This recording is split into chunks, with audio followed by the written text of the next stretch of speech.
예, 메리 크리스마스. 예, 우리가 구원받았다라고 하는 말은 여러 가지 많은 다른 말로 이제 표현합니다. 뭐 영생 얻었다라고 하는 말도 하고 또 의롭게 되었다라고 하는 말도 해요. 그런데 우리가 성경을 잘 보시면은 그 의로 인정받았다라고 하는 것은 굉장히 그 순간적인 하나님의 은총이고 사건입니다. 무슨 말이냐 하면은 구원받는데 그렇게 오랜 시간이 걸리지 않는다는 얘기예요. 그 의로 인정받는 것은 아주 간단합니다. 우리가 믿음으로 말미암아 의로 인정받는 것인데 믿음으로 말미암아 그 인정받는 그 순간은 아주 순간적인 것이에요. 우리가 성경에 보시면은 그 예수님께서 십자가 못 박혀 돌아가실 때에 이제 많은 사람들, 특히 가톨릭에서는 그 오른편 그 강도라 그렇게 말하더라고요. 오른편 강도가 아니에요. 성경 보시면 한편 강도라고 말했는데 우리 어떤 기독교적인 관념 속에서 보면은 오른쪽은 좋은 쪽, 왼쪽은 나쁜 쪽, 뭐 오른쪽은 양, 왼쪽은 염소 이러다 보니까 그 왼쪽에 있는 사람이 그랬겠냐, 오른쪽에 있는 사람이 그랬겠지라고 말하는데 그 말은 굉장히 애매한 말이에요. 제가 볼 때는. 왜냐하면 예수님 십자가 못 박혀 돌아가시는데 오른쪽이 어디입니까? 제 오른쪽 같으면 이쪽인데 건너편에서 볼 때는 오른쪽이 이쪽이잖아요. 어쨌든 오른쪽이에요. 그런데 이제 그 사람이 이제 구원받는 장면을 보시면은 당신의 나라가 임하실 때 나를 기억해 주십시오라고 굉장히 애매한 얘기를 해요.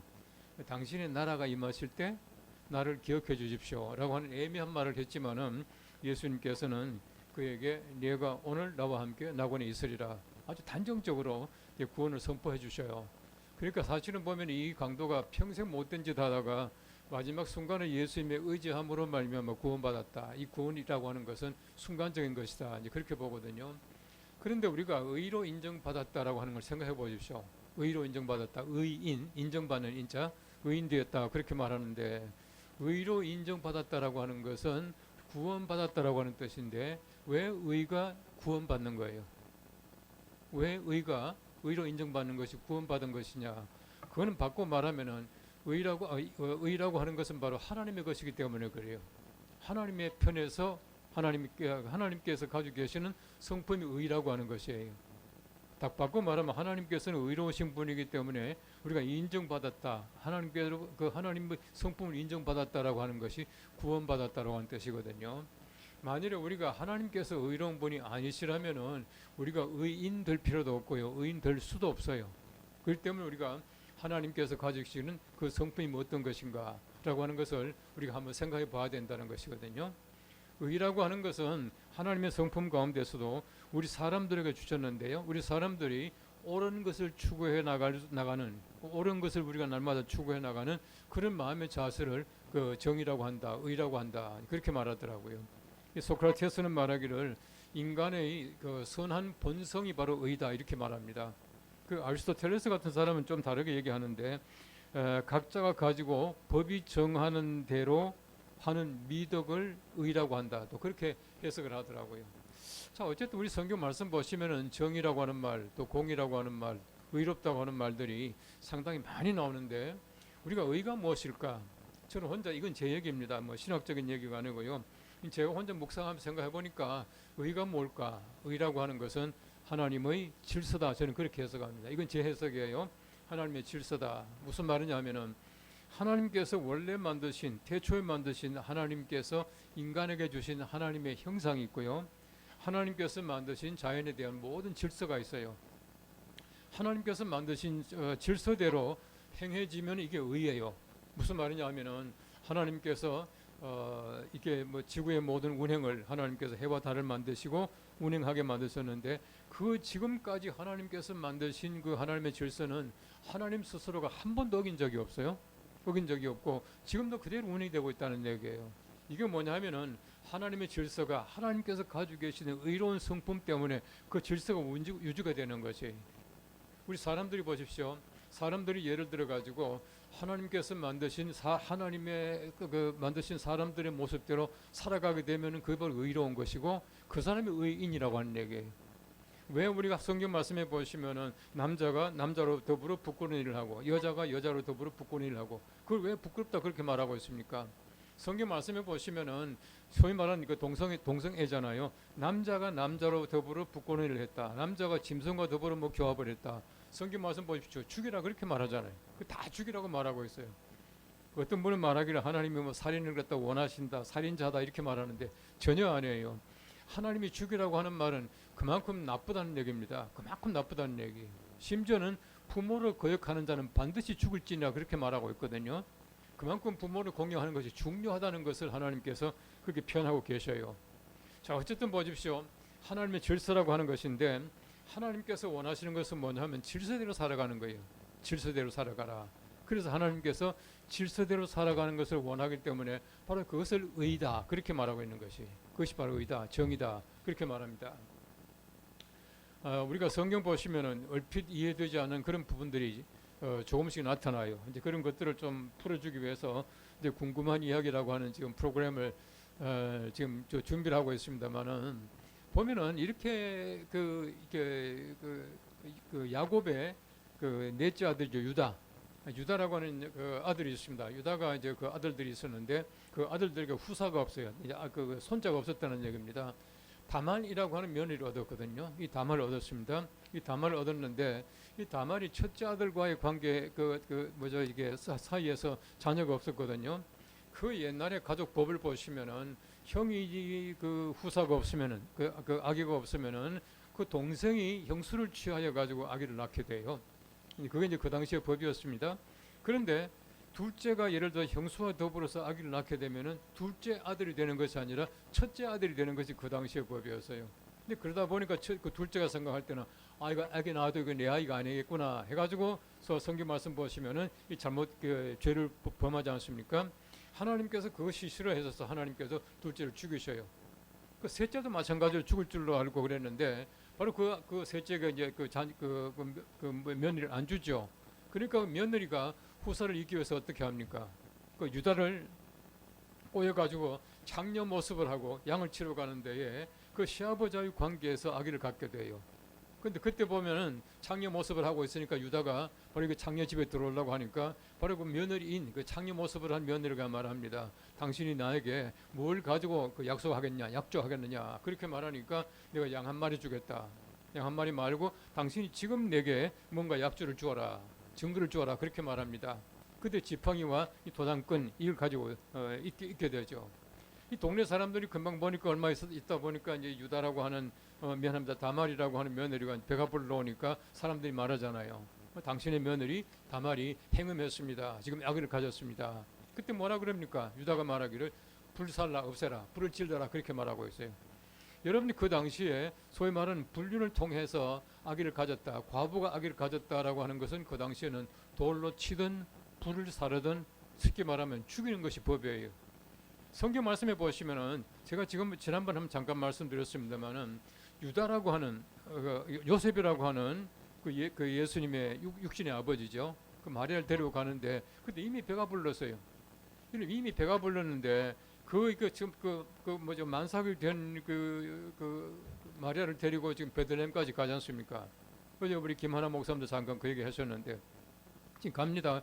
가는데 보십시오. 갈 때에 여러 가지 많은 사건들이 있지만은 사실은 보면 아직도 결혼하지 않았고요. 쉽게 말하면 아직도 이 부부 관계를 하지 않았는데 이미 배가 불렀다라고 하는 것은 그 당시 법으로 봐서는 돌로 쳐야 됩니다. 이게 율법적이에요. 율법적인 의의가 뭐냐면 돌로 치는 것이 율법적인 의의예요. 그 돌로 안 쳤죠. 성경 말씀 보시면요. 굉장히 중요한 말이 나와요. 요셉은 의로운 사람이라 그랬어요. 요셉은 의로운 사람이라 이를 가만히 끊고자 하여 그렇게 말하고 있어요. 여러분 그 당시 율법적인 의라고 하는 것은 돌로 쳐서 죽이는 것이 쉽게 말하면은 의로운 것인데 성경 말씀에는 그것이 아니라 신약적인 의가 뭐냐 하면은 요셉은 의로운 사람이라 이를 가만히 끊고자 하여 바꿔 말하면은 그 안에 다시 말하면 아직도 결혼하지 않았지만은 마리아의 여러 가지 많은 그것을 숨겨주고 가만히 끊고자 하는 것 이것이 바로 의다 그렇게 말하고 있어요. 의라고 하는 것은요 율법적 의와 소위 말하는 은혜가 말하고 있는 의라고 하는 것은 전혀 달라요. 그래서 다말이 그 아기를 가졌을 때에 유다는 불을 질러라 그렇게 말을 합니다. 근데 그때 이제 다말이 하는 말이 내가 이 증거의 주인으로 말미암아 아기를 갖게 되었습니다 하면서 가져오는데 보니까 바로 이 도장끈과 바로 이 지팡이 바꿔 말하면은 유다의 것이었어요. 그때 유다가 하는 굉장히 중요한 말이 있습니다. 그는 다말이죠. 그는 나보다 옳도다 그렇게 말하고 있어요. 그는 나보다 옳도다. 그는 나보다 옳도다라고 하는 말이 무슨 뜻이냐 하면은 다말이 나보다도 의로운 사람이라 그렇게 말하고 있어요. 신학적으로 해석하면은. 여러분 그 의가 무엇이겠습니까? 이 다말이라고 하는 사람은 옳은 사람, 의로운 사람이었다 그렇게 말하고 있거든요. 의라고 하는 말은 그 히브리 말 뭐죠? 그 히브리 말로 그 디카우시네라고 하는 말 헬라 말인데 그 말이 무슨 말이냐 하면 옳다는 말입니다. 옳다. 바꿔 말하면은 다말이라고 하는 사람은 옳은 사람이고 나는 그런 사람이에요. 내가 잘못된 사람이라 그렇게 유다는 고백을 하고 있습니다. 우리가 어떤 면에서 볼 때에 지금 두 사람이 꼭까지 분리를 했다라고 말할지 모르지만은 지금 다말 입장에서 볼 때는 단지 그 집안의 계보를 잇기 위해서 그렇게 했다는 것이거든요. 옳은 일을 했다는 겁니다. 그런데 유다라고 하는 사람은 자기의 정욕 때문에 다말에게 들어가서 아기를 갖게 했다는 것이거든요. 그런 면에서 볼 때 유다는 잘못했지만은 다말은 잘못이 없다는 얘기예요. 우리 사람들의 눈에 보는 것하고는 전혀 다르지 않습니까? 이 사람들의 눈에 볼 때는 다말이 더 잘못했다라고 말할지 몰라요. 더더구나 그 당시에 가부장적인 제도 속에서 볼 때는 다말은 용서받을 길이 없어요. 그 성경 말씀 보시면 그렇지 않거든요. 하나님께서 원하시는 것은 뭐냐 하면은 사람들이 보는 시각 속에서 옳다 그러다가 아니라 하나님의 뜻이 무엇이냐, 하나님의 질서가 무엇이냐, 하나님이 계획하신 것이 무엇이냐라고 하는 것을 하나님께서 유심히 보고 계시다라고 하는 것을 우리는 꼭 기억하셔야 돼요. 의라고 하는 것은요, 신학적으로 말하면은 공유적 속성이라 그렇게 말합니다. 지난번에 잠깐 말씀드렸습니다만은 이 공유적 속성이 뭐냐 하면은 하나님과 인간이 함께 가지고 있는 속성을 공유적 속성 그렇게 말을 해요. 의라고 하는 것은요, 하나님도 의가 있지만 인간에게도 의가 있어요. 왜 있습니까? 인간의 의로움은 분명히 있죠. 우리 속에 선함이 있습니다. 왜 있냐 하면은 하나님께서 원래 인간에게 하나님의 형상을 주셨기 때문에 우리 속에 하나님의 의라고 하는 속성이 남아 있다는 것이거든요. 그러나 하나님의 의와 우리 속성의 이 소위 말하는 어떤 그 퀄리티, 그 가치라고 하는 건 잘 다르죠. 다르지만 이제 가지고 있다는 거예요. 사랑도 마찬가지입니다. 하나님도 사랑 가지고 있지만 우리도 사랑이 있어요. 이건 공유적 속성이에요. 비공유적 속성이라고 하는 것은 하나님만 가지고 계시는 속성인데 창조성, 영원성 이런 것들은 하나님만 가지고 계시는 비공유적 속성이에요. 우리 속에 분명히 소위 의가 있습니다. 우리 사람들이 의를 행하지 않아서 그렇지 분명히 있거든요. 하나님께서 원하시는 것은 뭐냐면은 우리가 가지고 있는 그 의를 행하라. 다시 말하면은 하나님께서 내가 너희들에게 준 그 의로움을 가지고 살아가라. 다른 것을 가지고 살아가라. 그렇게 이제 원하고 계시는 것이에요. 뭐 젊은 분들 잘 모르겠지만은 뭐 저도 뭐 잘 모릅니다만은 태평양 전쟁에 전범이 있습니다. 그러니까 이제 일본이 그 진주만을 공격하고 미국과 본격적으로 이제 2차 세계 대전에 이제 참전하게 되지 않습니까? 그런데 그때 그 히로히토 국왕때에 전범이라고 하는 것은요. 그 당시 이제 소위 말하는 군무상, 군대 제일 높은 사람, 그 사람이 도조 히데키라고 하는 사람이에요. 도조 히데키라고 하는 사람인데 그 사람이 전쟁 막 하고 있을 때에 일본이 얼마나 많이 그 소위 그 군사력을 키웠습니까? 근데 그래놓고 전쟁을 했거든요. 그때 굉장히 참 엉뚱하고도 유명한 말을 남겼습니다. 뭐라 그러냐면은 힘이 곧 정이다 그렇게 말했어요. 힘이 곧 정이다. 세상 사람들이 볼 때는 힘이 정이에요. 힘을 가지고 이기면 이기는 겁니다. 여러분 최근에도 그런 말 나옵니다만은요. 우리가 정치 현재 돌아가는 걸 잘 보십시오. 심지어는 뭐 노골적으로 얘기를 합니다. 성공한 쿠데타는 처벌을 못 한다는 거예요. 실패한 쿠데타는 완전히 그거는 뭐 이제 죽는 거죠. 대신에 성공한 쿠데타는 처벌을 하지 못한다는 거예요. 쿠데타가 옳았다 그러다는 것이 문제가 아니라 성공만 하면 된다는 것이거든요. 이게 사람들이 가지고 있는 정의라고 하는 겁니다. 얼마나 불합리한 게 많은지 몰라요. 그럼 저는 뭐 정치 얘기를 잘 하지 않을 뿐만 아니라 별로 뭐 관심도 없습니다. 저는 제 나름대로는요. 저는 굉장히 중립적이고 공정하다라고 저는 늘 생각을 해요. 아주 오래전입니다. 한 20년은 된 것 같아요. 근데 그 당시에 동아일보에 제 인터뷰 기사가 전면으로 난 적이 있어요. 그때 이제 그 기자가 전화가 왔더라고요. 여러 사람한테 그 여기 목회자 가운데서 제법 중립적이고 공정한 목사가 누구냐 하니까 저를 얘기하더래요. 그 인터뷰하러 왔어요. 그 저하고 인터뷰한 적이 있습니다. 여러분 저는 동아일보가 인정하는 중립적인 사람이에요. 중립적인 입장에서 볼 때도 지금 한번 보십시오. 정의로움이 있습니까? 올바른 게 있습니까? 지금 의를 가지고 지금 살아가고 있다고 생각되어져요? 저는요, 다 아니. 죄송하지만 다 아니. 예. 아무리 예를 들어 가지고요, 중앙선거관리위원회가 뭐 부정을 했다 어쨌다 한다고 하더라도 지금 비상계엄이라고 하는 그 방법 자체는 제가 볼 때는 옳지 않다는 얘기. 그럼 저는 정치 얘기하는 거 아닙니다. 지난번도 제가 말씀드렸지만은요, 아무리 선한 목적을 가지고 있다고 하더라도 선한 결과를 얻었다고 하더라도 예를 들어서 그 과정이 선하지 못하면 선한 것은 아니에요. 그래서 우리 기독교라고 하는 건 그래서 어렵습니다. 철학적으로 말하면 윤리학자들은 뭐 목적이 선해야 된다, 결과가 선해야 된다라고 말하지만은 제가 지난번 말씀드렸지 않습니까? 기독교 원리가 추구하는 것은 뭐냐면은 선한 목적과 선한 과정과 선한 결과를 가지고 와야 선하다라고 말한다는 거예요. 선하다 말하는 거예요.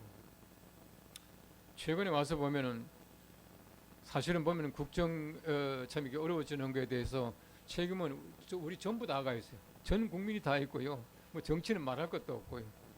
뭐 여의도는 제가 와서 죄송하지만 제가 볼 때는 민생은요 안중에도 없는 것 같아요. 예. 민생 얘기 언제 합니까? 최근에 와서 합니까? 그냥 우린 돌아가는 거예요. 그러면 세상에 말이죠, 이렇게 정치를 못 하는데도 경제가 이만큼 돌아간다는 것은 제가 볼 때는 기적이에요. 정말 기적입니다. 어떤 면에서 볼 때 세계 경제학자들도 말하기를 한국 경제는 참 이게 미스테리하다 그렇게 말한대요. 될 게 하나도 없는데 되고 있거든요. 그건 다시 말하면 하나님의 은혜라고 봐요, 저는요. 저는 언젠가는 그걸 한번 좀 쓰고 싶은데요. 제 나름대로 미래 공부를 쭉 하면서 제 순책에도 그 남아 있습니다만은 1960년대부터 1990년대까지 엄청나게 교회가 성장하지 않습니까? 교회가 성장하는 그 기간 동안에 보니까 우리나라 경제가 제일 빨리 성장하더라고요. 교회가 주춤하고 교회가 성장하지 않으니까 경제가 주춤하더라고요. 여러분 잘 보십시오. 다시 말하면은 우리 경제가 성장한 것은 하나님의 은혜고 교회 성장 덕분이다. 저는 그렇게 봐요. 이걸 사람이 자꾸 부정한다고. 우리가 어떤 면에서 볼 때 의라고 하는 것이 무엇인가? 하나님의 방법과 질서대로 살아가는 것이 바로 이거 의로운 것이고 이게 바로 정의인데 그렇지 못하고 자꾸 사람들이 자기들이 꽤 살아간다는 것이거든요. 이거 지혜. 제가 한 번에 그런 홍대 묵상 노트를 썼습니다만은요. 여러분 지혜라고 하는 것은 하나님이 주시는 것인데 하나님이 주시는 그 어떤 그 하나님의 부분 요걸 빼버리면 지혜가 뭐가 되는지 아세요? 지가 꾀가 됩니다. 꾀. 아, 저 사람 꾀가 많다 그러잖아요. 이 꾀가 많은 거하고 지혜 많은 거하고는 전혀 달라요. 하나님께서 원하시는 것은 뭐냐면은 우리가 올바르게 행하라 그렇게 말하고 있는 거거든요. 올바르게 살아가라. 이 잠언서 25장 오늘 그 15절 말씀 보면은 정의를 행하는 것이 의인에게는 즐거움이요 죄인에게는 패망이니라 그렇게 말하고 있어요. 정의를 행하는 것이 의인에게는 즐거움이에요. 의인은 바로 이 의를 가지고 있기 때문에 정의를 행하는 것이 즐겁기도 하고 그것이 바로 저절로 돼요. 우리 속에 정의로운 마음이 가지고 있어야 우리가 의로운 마음을 가지고 있어야 정의를 행할 수가 있게 된다는 거예요. 우리 속에 옳은 것이 없이 어떻게 옳은 것이 나타날 수 있겠습니까? 날마다 우리는요 의를 쌓아가야 돼요. 의를 쌓아가야 돼요. 제가 지난번에 말씀드린 대로 선한 사람은 그 쌓은 선에서 선을 낳거든요. 쌓은 것이 없으면 절대 나올 수가 없잖아요. 하나님께서 원하시는 것은 바로 우리가 하나님의 거룩한 질서 속에 살아가라 그렇게 말하고 있어요. 무질서가 뭡니까? 하나님의 방법, 하나님의 그 질서를 어기는 것인데 이게 그 불의한 것이에요. 왜 동성애가 나쁘다고 말합니까? 하나님의 질서가 아니거든요. 왜 우리 사회가 여러 가지 많은 혼란할 때 보시면은 하나님의 방법이 아니기 때문에 혼란해지는 것이에요. 우리가 사회를 바라보면서 참 어려운 때를 맞이했는데 우리 그리스도인들이 사회를 바라볼 때 어떤 마음을 가지고 봐야 되느냐, 어떤 눈을 가지고 봐야 되느냐. 제가 볼 때는 하나님의 법이 하나님의 말씀이고 하나님의 질서예요. 그거 외에 어떤 것들도 우리에게는 기준이 될 수가 없다는 겁니다. 뭐 여가 잘했다, 야가 잘했다 이거는요 우리가 논할 바가 아니에요. 하나님께서 반드시 하나님께서는 판단하시고 선한 길을 인도할 줄로 저는 분명히 믿습니다. 여러분 한국 전쟁 때도 살려주신 이 나라인데 우리가 무슨 이게 정치적으로 혼란하다고 해서 망할 것 같아요? 절대 그렇지 않습니다. 가장 중요한 것은 뭐냐 하면은 우리가 하나님의 귀한 뜻을 잘 분별하고 우리가 올바르게 하나님의 거룩한 질서대로 살아가는 것 이것이야말로 하나님이 복 주시는 귀한 길이다라고 하는 것이에요. 성경 말씀 보시면요 정의라고 하는 말도 있고 공의라고 하는 말도 있어요. 이 정의라고 하는 말은 뭐냐면은 하나님께서 옳고 그름을 행하시는 것 이게 정의고요. 그다음에 공의라고 하는 것은 하나님께서 공평하게 대우하신다라고 하는 것을 공의라 그렇게 말하고 있어요. 그리고 하나님께서 원하시는 것은 정의와 공입니다. 정의와 공의. 우리가 사회, 우리 어떤 뭐 교회, 우리 어떤 국가 모든 게 마찬가지입니다. 하나님의 질서대로 운영이 돼야 이것이야말로 정의로운 것이고 하나님께서 원하시는 것이고 하나님의 질서대로 살아가야 올바르다. 항상 우리가 행복할 수 있다라고 하는 것입니다.